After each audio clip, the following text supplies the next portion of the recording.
Good morning, friends. My name is Prashant, and I have done BTech in Electrical Engineering. Currently, I am teaching physics. So आज हम discuss करने वाले हैं एक physics का एक बहुत ही इंपॉर्टेंट पार्ट, बहुत ही famous topic. So this topic we will cover is laws of motion.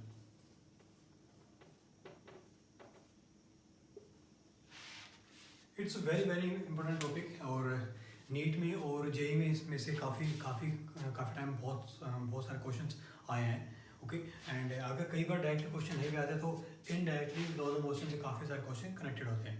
Okay so today we will discuss about this topic. So उससे पहले मैं डिस्कस करना चाहूँगा कि बेसिकली जो मोस्टली जो फिजिक्स में जो बच्चे ज़्यादा स्कोर करते हैं या जो बच्चे कम स्कोर करते हैं उनमें बेसिकली डिफरेंस क्या है. तो जिनका ज़्यादा अच्छा स्कोर होता है जो नीट में या फिर IIT में जो अच्छे ज़्यादा स्कोर करते हैं, सो उनका एक ही फंडा क्या है, वो कंसेप्ट क्लियरिंग में ज़्यादा फोकस करते हैं. बिकॉज अगर आपकी कंसेप्ट क्लियर है ना, then you will be very confident about the syllabus और अबाउट द न्यूमेरिकल्स. हाँ, कई बार देखो ऐसा नहीं है मतलब कि आपने अगर कंसेप्ट क्लियर किया और विदाउट प्रैक्टिस न्यूमेरिकल आपका सब हो जाएगा, वो भी गारंटीड नहीं है. तो जब तक प्रैक्टिस नहीं करोगे नहीं हो पाएगा. बट प्रॉब्लम क्या है, कई बार सिंपल न्यूमेरिकल होते हैं, ठीक है, आपके कंसेप्ट ठीक क्लियर है, ठीक है, तो उस बेस पे आंसर निकल जाता है. बट कई बार आपको ज़्यादा टिपिकल आपका क्वेश्चन है जहाँ पे आप ज़्यादा आपके कंसेप्ट इन्वॉल्व है, तो वहाँ पे आपको थोड़ी सी प्रॉब्लम आएगी. ओके तो सिंपल मैं जब क्लासेस लेता हूँ तो मेरा एक ही फंडा होता है कि मैं फोकस ज़्यादा करता हूँ लर्निंग के ऊपर, ना कि टीचिंग पे. टीचिंग में क्या है कि मैंने अपना जो भी मुझे नॉलेज है, जो भी मुझे ज्ञान है फिजिक्स का, वो मैंने डिलीवर कर दिया, ठीक है. बट लर्निंग में क्या, जब तक सामने वाला बच्चा सीखेगा नहीं ना खुद से, और लर्निंग हमेशा खुद से आएगी. मैं आपको टीच कर सकता हूँ बट आपको लर्निंग आपको खुद से करनी पड़ेगी. So today we will discuss about laws of motion. Okay so topic के नाम से ही पता चल रहा है एग्जैक्टली हम क्या पढ़ने वाले. सो first of all what is motion. So in physics अगर हम मोशन की बात करें, ठीक है, लेट्स से I am taking one example.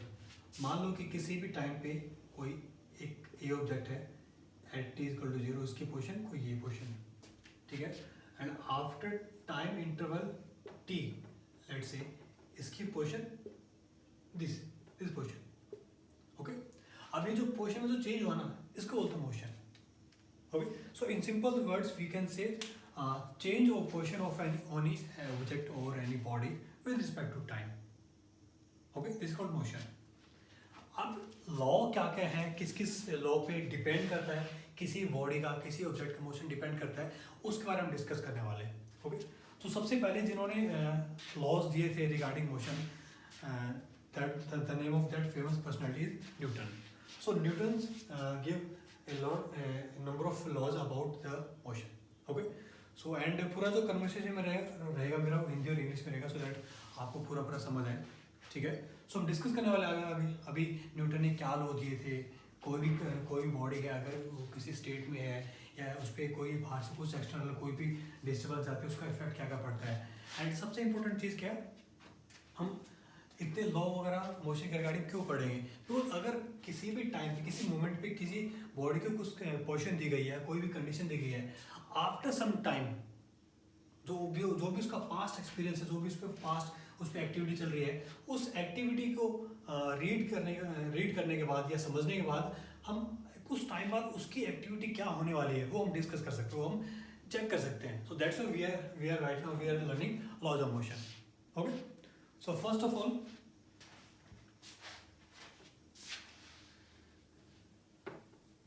let's discuss the first law. Okay so Newton's first law.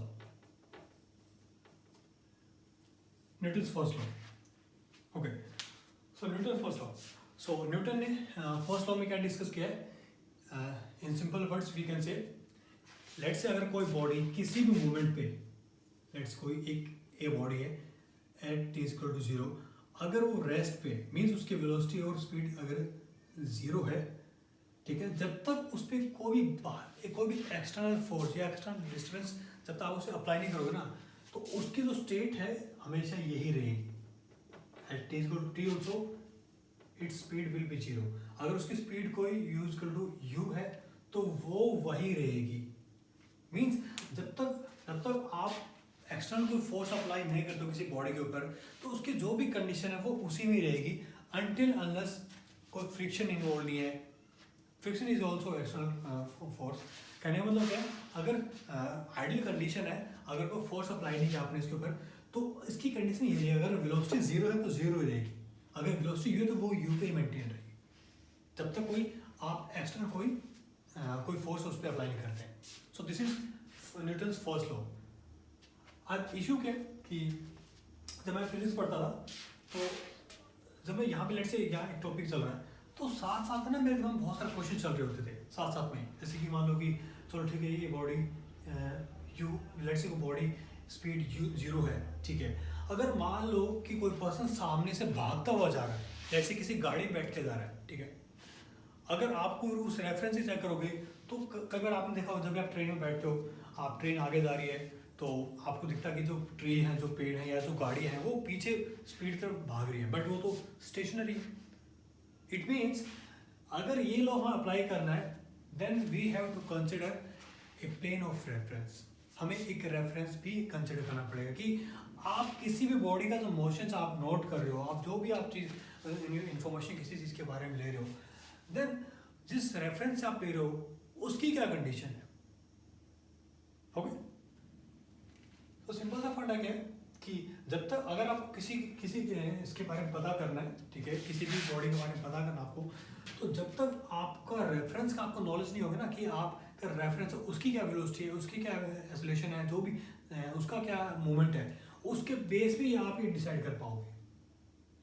For example let's say body की speed zero है, ठीक है, बट जिस रेफरेंस आप नोट कर रहे हो वो ही स्पीड में जा रही है, अगर उसी की कोई वेलोसिटी है, लेट्स से अगर मान लीजिए को यहाँ कोई पर्सन है, लेट्स से he is running with velocity v, अब ये आगे जा रहे हैं, लेट्स से अगर मैं इसको मैं अगर रेस्ट में मान लूँ, तो हमें क्या लगेगा कि ये जो बॉडी है ये माइनस v वेलोसिटी से पीछे जा रही है, जो कि एग्जैक्टली ऐसा नहीं है। Okay, so to discuss this law we have to consider the plane of reference, कि आपका जो रेफरेंस है, रेफरेंस क्या है, मतलब उसकी कंडीशन क्या है। Okay, so there are two type of references.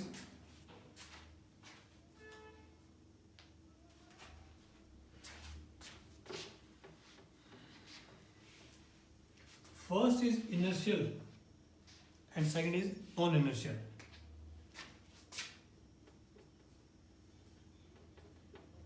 Inertial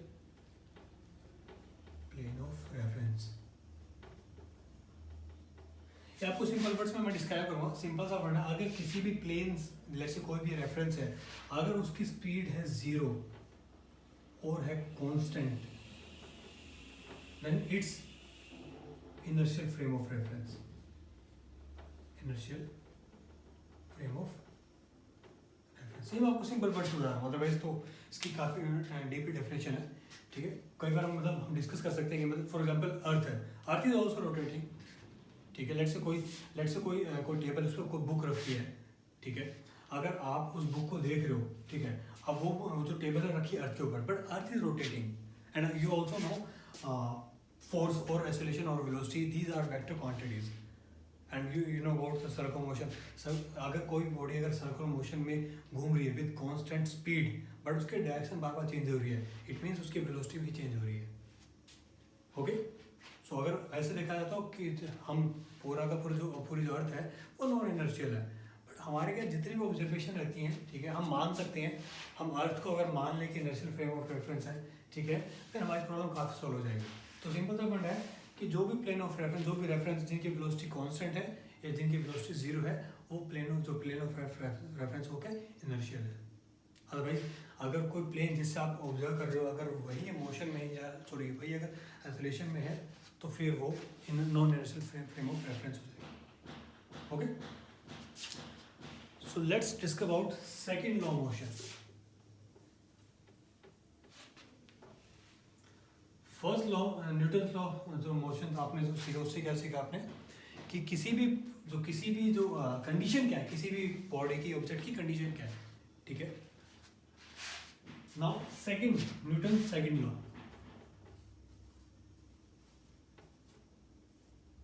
okay, so according to Newton second law the acceleration of a body, for example ये कोई बॉडी है ए, ठीक है, इस पे कोई फोर्स आपने लगाया एफ इन दिस डायरेक्शन और इसका मास मान लो एम है,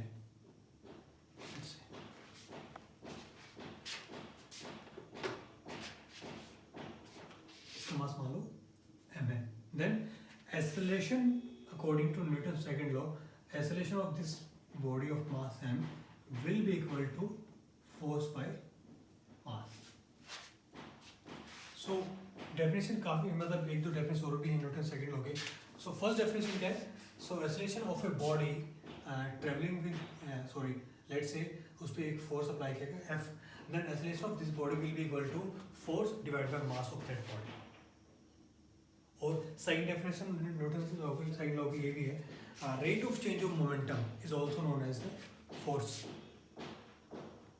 ओके, लेट्स से अगर कोई वेलोसिटी, इनिशियल वेलोसिटी मान लो u है और फाइनल वेलोसिटी मान लो u डैश है, okay, then momentum, initial momentum क्या होगा?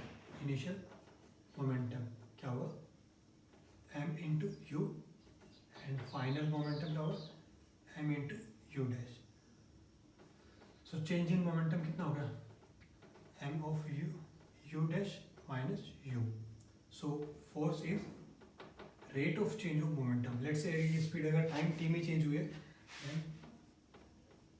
Delta t.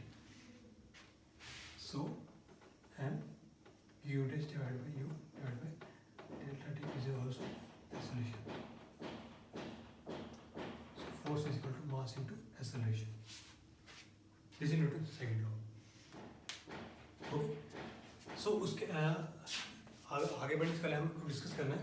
फॉर एग्जाम्पल कई बार एग्जाम में ये भी क्वेश्चन आता है, कई बार एग्जाम में क्वेश्चन ये भी आता है कि अगर आपने अगर मान लो कि किसी बॉडी फोर्स एफ लगाया, ठीक है, अगर लेट्स से किसी इंस्टेंट पे अगर हम बात करते हैं, let's say t equal to t1,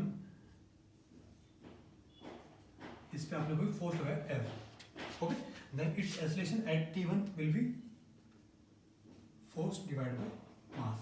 okay, let at any instant t is equal to t2, this applied, the value of applied force let's say become 0. अगर इस मोमेंट पे, अगर after this interval let at this moment,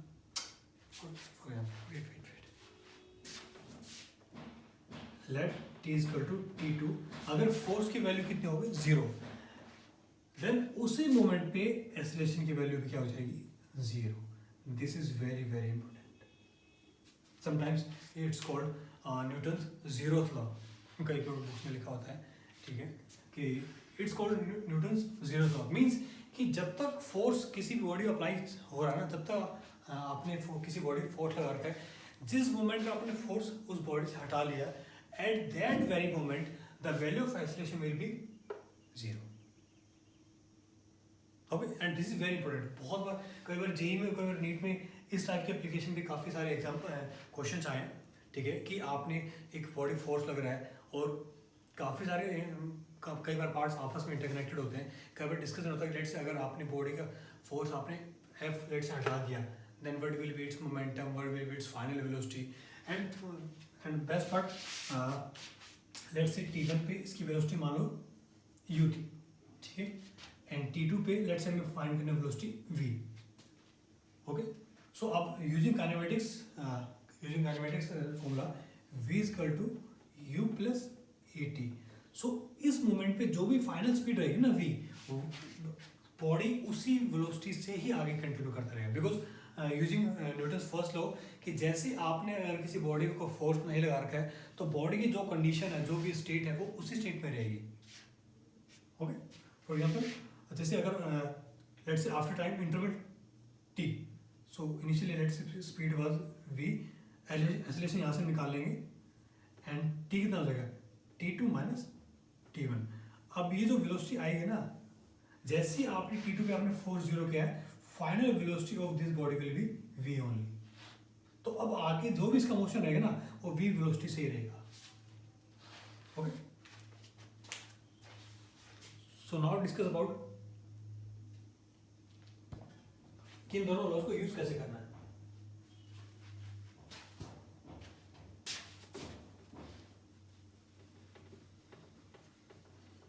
okay, so इन दोनों laws को use कैसे करना है पहले भी डिस्कस करेंगे। After that we will discuss about the Newton's third law. And students trust me, अगर आपके कंसेप्ट क्लियर है, अगर आपके कंसेप्ट एक ही कंसेप्ट क्लियर है, then you will be very confident about all the topics. बस फंडा क्या है कि जो भी आप सब्जेक्ट पर जो भी आप टॉपिक पढ़ रहे हो राइट ना, उस सब्जेक्ट उस टॉपिक में इतना घुस जाओ कि आपको ना आपको चीज़ सामने दिखे कि सामने हो क्या है। ओके, जैसे न्यूटन जीरोथ लॉ, तो मैं एक बुक पढ़ रहा था, सो उस बुक से मुझे थोड़ा मैंने एक नोट किया कि ये बहुत इंपॉर्टेंट टॉपिक है ये न्यूटन जीरोथ लॉ। मीन्स कि जैसे ही आपने जो फोर्स अप्लाई कर रखा था, अगर उसकी वैल्यू जीरो हो गई है, देन एक्सेलरेशन भी उस टाइम में जीरो हो जाएगा। कई बार हम गलती करते हैं, कई बार क्वेश्चंस में लिखा होता है बट हम ध्यान नहीं रखते हैं। Okay, so now how to use first and second law. Okay, so first of all I'm taking one example. Let's say कोई बॉडी है मास m की, ठीक है, और इस पे कोई फोर्स लग रहा है let's say F, okay, at angle theta. So first of all क्या चेक करो, सिस्टम डिफाइन है, पहले सिस्टम डिफाइन करो। मीन्स कि आपको सिस्टम जिस पे हम डिस्कशन करने वाले हैं उस सिस्टम में क्या क्या इंक्लूडेड है।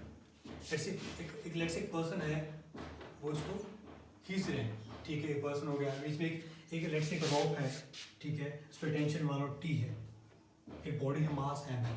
फर्स्ट सिस्टम क्या है, सेकंड क्या है फोर्सेस। चेक करो फोर्सेस कौन कौन से अप्लाई हो, ठीक है। जब तक आप ये सब चेक नहीं करोगे ना, तो मतलब आधी अधूरी इन्फॉर्मेशन से हो सकता है आप आंसर निकाल भी लो, और हो सकता है वो आंसर आपके आंसर शीट में मिल भी जाए, बट इशू क्या है कि वो आंसर सही गलत है, मैंने पता। थर्ड क्या है, free body diagram. Free body diagram कि आपको एग्जैक्टली ये चेक करना है कि फ्री बॉडी डायग्राम क्या है, मतलब कि हम आप डिस्कस करेंगे अभी कि एग्जैक्टली फ्री बॉडी डायग्राम में होगा क्या।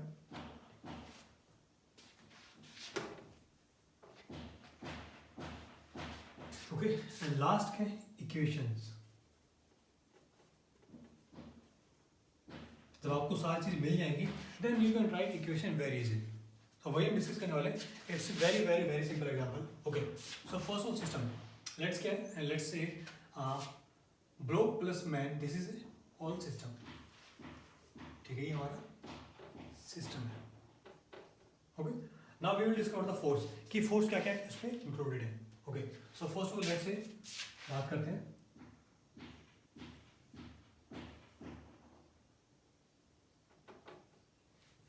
एक फोर्स है टेंशन इन द रॉक, ठीक है, मास mg, and normal force because of the contact between surface and block m और बॉडी m। ओके, और ये क्या है थीटा। सो फोर्स में जाकर लिखा है फोर्स लग रहा है, एक तो टेंशन T लग रही है, फ्रिक्शन यहाँ पे है नहीं, ठीक है, नॉर्मल फोर्स लगा because of the contact between surface of block and this plane, और mass m of that body, ये हमारी फोर्स है। Okay, now we can write this is free body diagram also, आप देख सकते हैं आराम से। इसके अलावा इसमें कोई और फोर्स नहीं है, इसके अलावा कोई फोर्स नहीं। हाँ, अगर कहीं कंफ्यूजन है तो चेक करो कि कोई कंफ्यूजन मतलब क्यों है, कोई इन्फॉर्मेशन छूट तो नहीं रही है। कई बार ऐसा होता है कि जो आंसर आते हैं सारे आंसर आते हैं, मतलब उसमें जो MCQ क्वेश्चन होते हैं उसमें सारे आंसर लिखे होते हैं। लेट्स आपने ये वाली मिस्टेक की तो उसके अकॉर्डिंग आप ये की कैलकुलेशन करने वाले हो तो ये आंसर भी डाल देंगे। तो उसका नुकसान क्या है कि आपने सोल्व किया, गलत आंसर निकालो, आंसर ऑलरेडी प्रेजेंट है, हो सकता है आप उस पर टिक कर दो। ओके, सो चेक करो पूरे फोर्सेस क्या है। Normal force because of the contact force between surface and body, T is the tension in the rope, so let's say person is pulling that body towards right side, तो यहाँ पे T है, ठीक है। Now we will write equation. Equation क्या होगी? Okay, so we can divide this tension into two parts. First is horizontal and second is vertical. So पहले हम चेक करेंगे कि vertical direction, sorry, horizontal direction में क्या क्या equations है, और हॉरिजॉन्टल में क्या क्या आपके फोर्सेस हैं?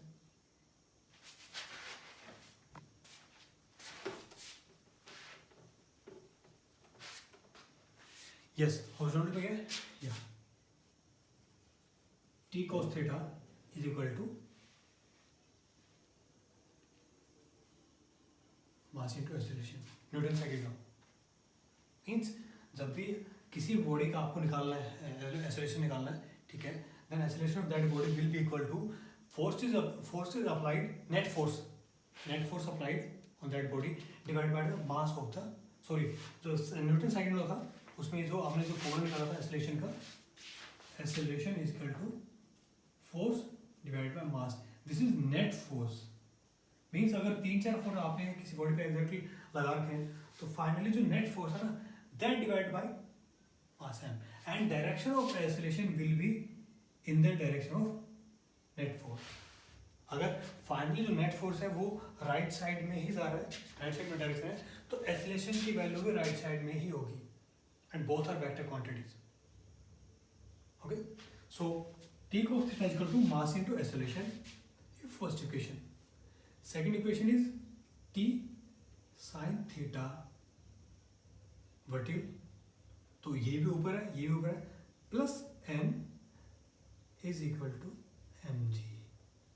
अब वर्टिकल डायरेक्शन में तो कोई मूवमेंट हो नहीं रही ना, वर्टिकल डायरेक्शन में कोई मूवमेंट नहीं है, सो अगर मूवमेंट होती then we can write t sin theta. Let's say अगर मान लो लेट्स से ऊपर जा रही बॉडी, तो t sin theta plus n minus mg is equal to mass into acceleration a dash in vertical direction, because both acceleration in horizontal or vertical both are independent.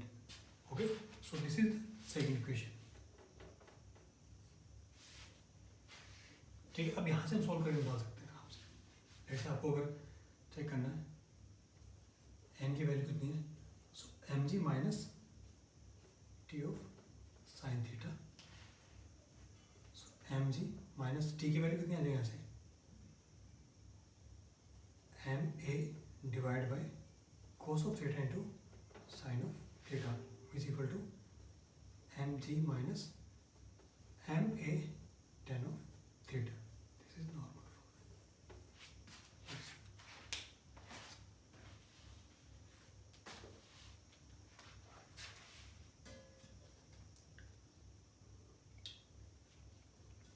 So this is the equation.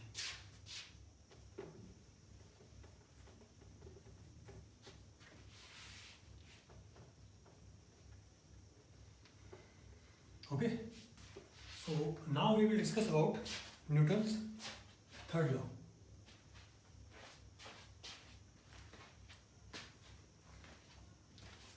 Newton's third law of motion.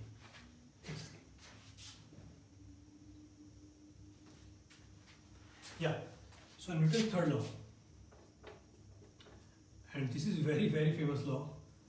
हर जगह आप इसको देख सकते हैं, बहुत जगह होते हैं, बोलते हैं ना, for equal and there will be equal and opposite reaction for every action.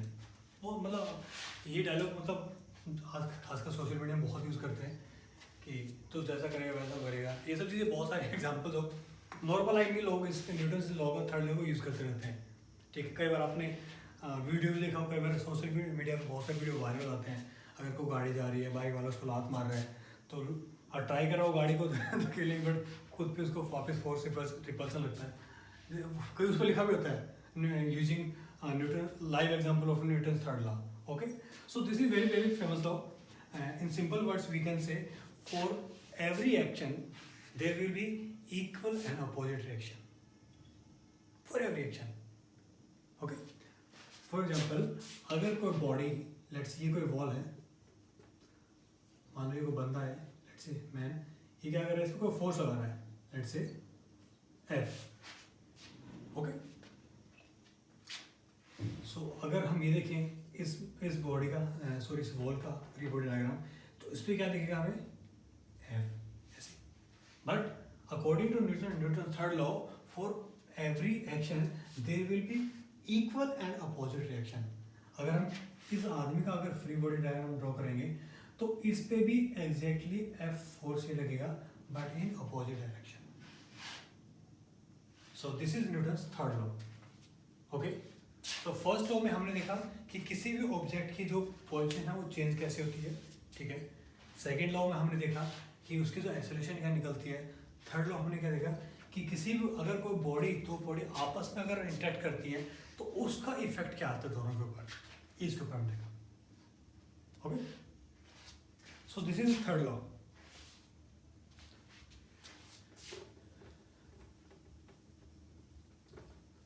हम बात करते हैं, बहुत ही फेमस टॉपिक है इसी चैप्टर में, सूडो फोर्सेस हमारे डिस्कस करने वाले हैं।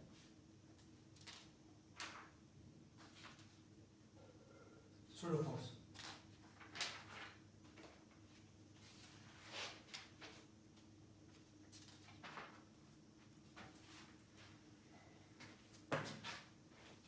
थोड़ी गर्मी ज़्यादा है।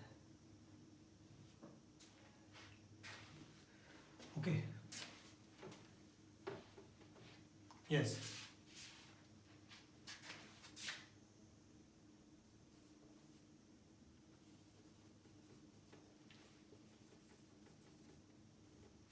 सूडो फोर्सेस पहले देख लेना, पता नहीं। ओके, सो हम डिस्कस करेंगे अभी कि अभी तक हमने क्या देखा कि जितने भी फोर्सेस किसी बॉडी पे लगे हैं तो या तो उस बॉडी का उससे कुछ ना कुछ इंटरेक्शन है, ठीक है। फॉर एग्जांपल जितने भी न्यूटन्स मोशन, ये जो सारे जितने भी एप्लीकेबल हैं, these are applicable only for the inertial frame of reference.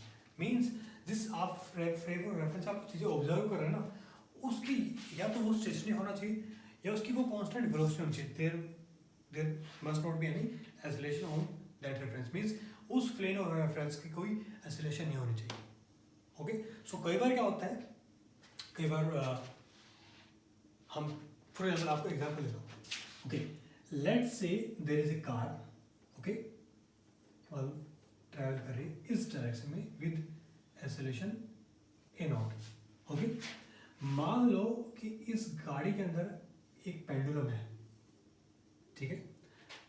अब उसका एंगल क्या है, थीटा।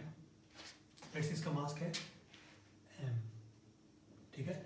अगर हमें न्यूटन्स सेकंड लॉ इसमें अप्लाई करना है, फर्स्ट लॉ जो भी अप्लाई करना है, then we have to observe from a inertial frame of reference, ठीक है।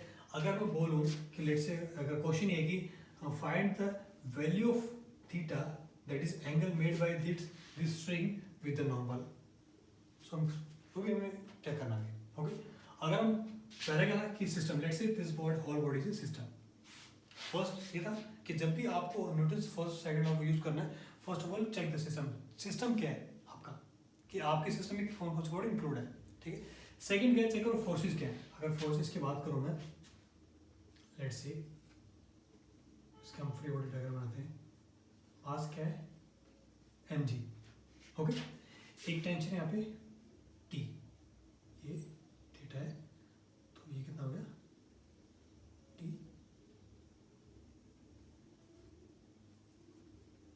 cos theta.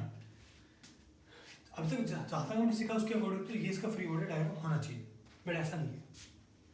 ओके, अब चेक करो कि जब आप बाहर खड़े होकर देख रहे हो, तो आपको साफ साफ दिख रहा है कि इस एक्सेलरेशन की वजह से ये एक मूवमेंट हुआ है। लेट्स से कि इस मूवमेंट पे, लेट्स से जब हम इसमें ये चीज ऑब्जर्व कर रहे हैं, let's say this angle theta is constant, means यहाँ पे ये क्या है, इक्विलिब्रियम स्टेट में है। अब देखिए, अगर टी की बात करो, टेंशन की बात करो, अगर टेंशन यहाँ पे है तो टी को उस थीटा इधर है, एक टी साइन थीटा इधर भी तो फोर्स आएगा। अगर ये जो बॉल है, अगर ये स्टेशनरी स्टेट में या इक्विलिब्रियम स्टेट में है, इट मींस यहाँ भी कोई ना कोई फोर्स तो अप्लाइड है, तभी तो ये स्टेशनरी होगा ना। अगर हॉरिजॉन्टल डायरेक्शन में कोई फोर्स नहीं होता देन वी कैन से कि ये जो T cos theta equal to mg, ये नॉर्मल था।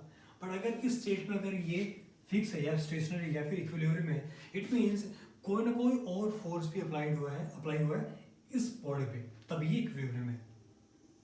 Okay, so in simple words देखो, इसकी वजह से डेरिवेशन भी है, ठीक है, पर आपको सीधे सीधे बता रहा हूँ मैं कि जब भी सूडो फोर्स कहीं भी आपको दिख रहा हो, वो कब दिखेगा, जब आप चेक करो कि आप किस प्लेन ऑफ रेफरेंस से आप चीज़ चेक कर रहे हो, आप किसी बॉडी का जो मोशन है आज आप किस रेफरेंस से चेक कर रहे हो। आपको साफ साफ दिख रहा है कि अगर मैं इस पेंडुलम की बात करूं, मैं अगर इस गाड़ी के अकॉर्डिंग अगर इसको रेफरेंस मालूम है तो इस गाड़ी के अकॉर्डिंग ही ऑलरेडी ए नॉट एक्सेलरेशन जा रही है, ठीक है। अब देखो क्या है, according to this condition Newton's first and second law we can't apply because it's non inertial frame of reference. तो उसको आपको क्या करना पड़ेगा, you have to apply equal and opposite acceleration on body m. अगर ये plane of reference a not से इस एक्सेलरेशन से लेफ्ट में जा रहा है देन आपको एक सूडो फोर्स अप्लाई करना पड़ेगा इस डायरेक्शन में opposite of that acceleration so that they can counterpart. And why we are calling it pseudo force?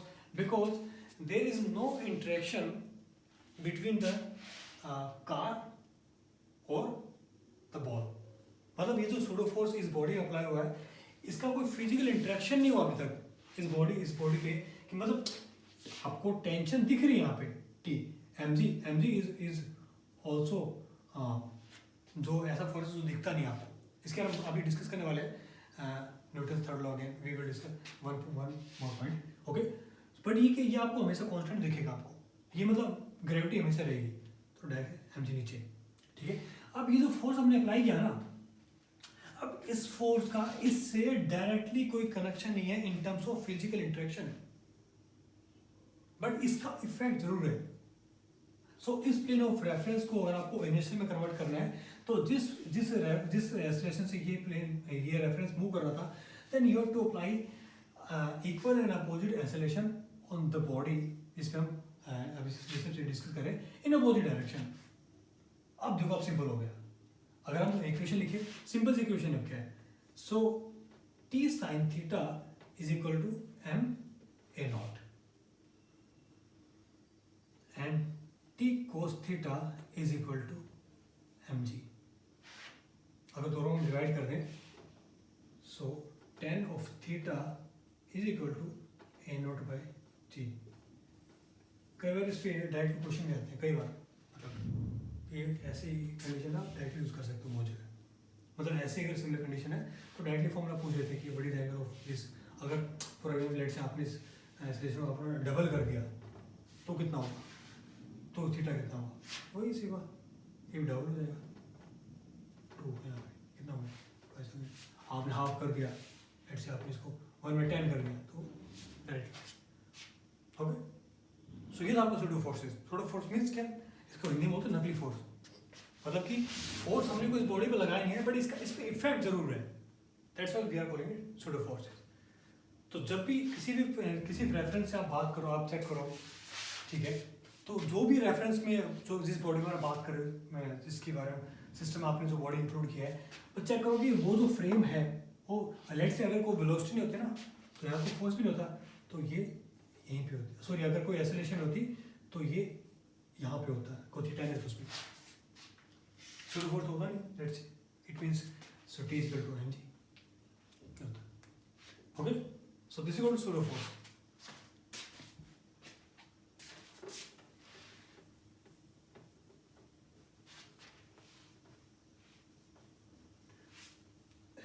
अभी आप छोटा सा आपसे एग्जांपल मुझे डिस्कस करना है, ओके। सो अभी हम डिस्कस करते हैं न्यूटन्स थर्ड लॉ, ओके। सो सबने ग्रेविटी के बारे में तो सुना ही होगा, फोर्स ड्यू टू ग्रेविटी, ठीक है। मान लो ये अर्थ है, ये मान लो ये तो बॉडी है, ठीक है। अब there will be gravitational force, okay. So ये इसको अपनी तरफ अट्रैक्ट करेगी, ये इसको अपनी तरफ अट्रैक्ट करेगी, ओके। बट फाइनली होता क्या है, फाइनली क्या होता है, फाइनली ये जो बॉडी है अगर आप किसी बॉडी को उछालते हो, ठीक है, तो फाइनली वो नीचे ही आती है, ठीक है। तो कई बार एक क्वेश्चन आता है कि मतलब अगर ये इक्वल अपोजिट डायरेक्शन है आपस में, ठीक है, तो अर्थ इसकी तरफ क्यों नहीं जा रही है, मतलब कि हमें ऐसा क्यों दिखता है कि बॉडी नीचे आ रही है, तो इसलिए होता है because first of all this gravitational force this is non contact force, bound contact means कि इन दोनों का आपस में कोई फिजिकल कॉन्टैक्ट नहीं है. Okay, so for to apply Newton's third law, so physical interaction must be there. Otherwise क्या है, बहुत सारे एग्जाम्पल लेने पड़ेंगे. फिर पहले चेक करना पड़ेगा कि इनका आपस में वो क्या है, मतलब इनका आपस में डिस्टेंस क्या है. ठीक है, क्योंकि ग्रेविटेशनल फोर्स है, स्मॉल डिस्टेंस के लिए थोड़ा ज़्यादा फोर्सफुल होता है. ठीक है, बट अगर डिस्टेंस बहुत ज़्यादा बढ़ा दोगे, हो सकता है आपस में रोटेट करते हैं. फॉर एग्जाम्पल जैसे कि मून है, मून और अर्थ आपस में ग्रेविटेशनल फोर्स की वजह से आपस में एक दूसरे के साथ मोशन में रहते हैं. ठीक है, तो वो बिकॉज उनके बीच डिस्टेंस काफ़ी ज़्यादा है और मास भी बहुत ज़्यादा है. Okay, so for this condition we can't apply Newton's third law. अगर आपको अप्लाई करना है तो बहुत सारे एग्जाम्पल होते हैं. फर्स्ट एंड मोस्ट इंपॉर्टेंट क्या है कि there must be physical interaction. Otherwise थोड़ी सी चीज़ें फिर आपको फिर कुछ चीज़ें आपको एजम्पशन करनी पड़ेंगी फिर. ओके, सो ये ऐसे मेरे दिमाग में टॉपिक ध्यान आए तो आपको बता दिया मैंने. सो this is Newton's third law application. आप चेक कर सकते हैं यहाँ पे अप्लाई है कि नहीं. Okay, now last topic for this chapter. Topic है बहुत ही छोटा सा टॉपिक है, it's inertia. What is inertia? ठीक है, बहुत इंपॉर्टेंट पॉइंट है इनर्शिया. मतलब इसका जब आप रोटेशन मोशन, आप सर्कुलर मोशन आप जब पढ़ोगे उस टाइम इसका बहुत यूज है inertia. So what is inertia? So कई बार आपने देखा होगा, लेट्स से अगर कोई लेट्स से एक बॉल है, बॉल आपकी तरफ किसी ने थ्रो किया और आपने उसको कैच कर लिया. ठीक है, अगर आप उसी बॉल को आप 100 टाइम्स थोड़ा हैवी कर दो, 100 टाइम्स, उसको कैच करना थोड़ा सा मुश्किल है. अगर आपने कैच कर भी लिया ना तो हो सकता है आप बॉल के नीचे दब जाओ. ठीक है, अब वो जो दब रहे हो आप, इतना ज़्यादा इफेक्ट क्यों हो चीज़ का, उस पर हम डिस्कस करने वाले. What is inertia? In simple words we can say the unwillingness of any body to change its original state or initial state is called inertia. Means unwillingness of a body to change its initial state or its stationary or we can say comfortable state, उसको inertia बोलते हैं. For example, let's say अगर कोई body है, let's say अगर कोई एक body है A और A का बॉडी B, इस पे आपने लगाया फोर्स कितना F, इस पर आपने कितना फोर्स लगाया F. ठीक है, तो एक्सेलरेशन कितना होगा F by C. M B है, M B है, M A. एक्सेलरेशन B कितना होगा F divide by M B. आपको दिख रहा है M B is greater than M A. It means A B is less than A A. ठीक है, मैं ये सब चीज़ आपको अपने वर्ड्स में बता रहा हूँ कि अगर किसी बॉडी का मास बहुत ज़्यादा है, अगर फोर्स आपने सेम अप्लाई किया है, देन इसकी जो विलिंगनेस है ना अपनी मोशन चेंज करने की, वो कम होगी एज कम्पेयर टू इट. आप यहाँ से देख सकते हैं, अगर फोर्स दोनों सेम कांस्टेंट है तो एक्सेलरेशन एम छोटा है तो एक्सेलरेशन ए ज़्यादा हो गया एज कम्पेयर टू. मीन्स इसके जो बॉडी में जो मोशन है, इसके जो स्टेट में ज़्यादा डिफरेंस आएगा. अगर मान लो पहले ये जीरो उस पर था, जीरो वेलोसिटी पे था, now its motion will gonna have acceleration a, और ये जो इसका मोशन होगा उसके बाद एक्सेलरेशन क्या होगी ए बी, और ए बी से छोटी है. ए बी एक्सेलरेशन जो है ए से छोटा है. क्यों? क्योंकि इसकी जो विलिंगनेस है ना वो कम है as compare to this because of its mass. This is called inertia. Inertia means unwillingness of a body to change its stationary state or its initial state. जितना ये ज़्यादा रहेगा, लेट्स से अगर इसकी स्पीड बात अर्थ की बात हम करें, अर्थ, ठीक है, अब अर्थ क्या मान लो आप इस पे अर्थ आप कर दोगे तो ये तो बहुत ही कम हो जाएगा. सो हम जो अभी डिस्कस कर रहे थे, अर्थ है, मान लो कि ये दोनों बीच में ग्रेविटेशनल फोर्स है और दोनों की वैल्यू सेम है, दोनों वैल्यू सेम है, तो क्या होगा, इसकी एक्सेलरेशन क्या ज़्यादा नहीं होगी. Let's say force due to gravitational, ठीक है, सॉरी, एक्सेलरेशन ऑफ वेट, ये मिटा देता हूँ, ये ऑलरेडी कवर हो चुका है। Means acceleration of a is equal to gravitational force, जो कि दोनों के लिए सेम है, divide by m of a, ठीक है। और फोर्स इस पे भी सेम है, अर्थ के ऊपर भी सेम है, तो acceleration of earth, let's say earth is gravitational force divide by m of earth, जो कि बहुत ज़्यादा है, बहुत ज़्यादा है, इसलिए ये भी बहुत बहुत कम होगा। इसलिए हमें मोशन दिखता नहीं अर्थ का, कि जब दो बॉडी आपस में इंटरेक्ट कर रही होती हैं तो इनका मोशन, अर्थ का मोशन आपको नहीं दिखेगा, क्योंकि एक तो ये भी हम अर्थ पे करेंगे, मैंने बोला ना earth is also non inertial frame of reference. पर अगर इसको हम इनर्शियल मान लें, क्योंकि हमारे जितने भी रेफरेंस पॉइंट्स हैं जो भी हैं वो सारे अर्थ पे ही टिके हुए हैं, सो हमारे लिए कैलकुलेट बहुत सिंपल हो जाएगा। अब यहाँ से देख सकते हो कि ग्रेविटेशन फोर्स दो बॉडी के बीच में है, लेट्स से एक का मास अगर बहुत ज़्यादा है, एक कम बहुत कम है, एक का मास बहुत ज़्यादा है, तो because of its inertia its acceleration will be very very very small as compare to this. Okay, so students, this is all about the Newton's law of motion. Okay, so next class में हम discuss करेंगे about the numericals, कि क्या क्या numerical है। Because देखो concept तो बिल्कुल क्लियर है, कंसेप्ट तो जितना हो सकता मैंने अपना 100% दिया, ठीक है। कुछ टॉपिक्स को तो हम दोबारा इसमें डिस्कस कर लेंगे, ठीक है। तो नेक्स्ट टाइम हम डिस्कस करेंगे न्यूमेरिकल्स, बिकॉज जब तक आप न्यूमेरिक देखो कंसेप्ट बहुत सिंपल है, बहुत ही सिंपल, इनर्शिया का कंसेप्ट सिंपल है, Newton third law, second law, first law, but इनकी जो एप्लीकेशंस है ना, न्यूमेरिकल में जो एप्लीकेशंस है वो थोड़ी सी ट्रिकी हो सकती है। वो कैसे आपको समझ आएगी, जब तक आप प्रैक्टिस नहीं करोगे।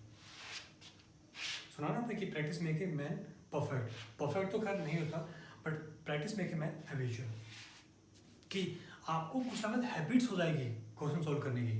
अगर कोई बच्चा है वो, अगर वो let's say after clearing 10th class, अगर वो 11th क्लास में डायरेक्टली आईआईटी लेवल के सब्जेक्ट ही स्टडी कर रहा है, आईआईटी लेवल के कॉन्सेप्ट ही स्टडी कर रहा है, तो उसके लिए आईआईटी वाली बुक्स सिंपल हो जाएंगी, टेक्स्ट बुक्स उसके लिए बहुत, 11th की जो बुक्स है बहुत सिंपल हो जाएंगी। तो वही प्रैक्टिस में कि मैन हैबिचुअल, तो कंसेप्ट बहुत सिंपल है, पर जब तो आप प्रैक्टिस नहीं करोगे अच्छे तरीके से कंसेप्ट क्लियर करके, और जहाँ भी आपको किसी भी क्वेश्चन में अगर कोई कंसेप्ट क्लियर ना हो तो खुद को वही रोक लो, क्योंकि जब तक वो कंसेप्ट क्लियर नहीं होगा ना तो आपको आगे पढ़ने का मज़ा नहीं आएगा। हो सकता है उसको एक दिन लग जाए कि आप तक कंसेप्ट क्लियर करने में, बट उसको क्लियर करो, क्योंकि आपने एक बार किसी भी टॉपिक आपको इतना टाइम दोगे ना, वो टॉपिक आप लाइफ टाइम भूलोगे नहीं। ओके, सो इसके अलावा कोई भी क्वेश्चन है we can discuss in the next class also. Okay guys, thank you, thanks a lot.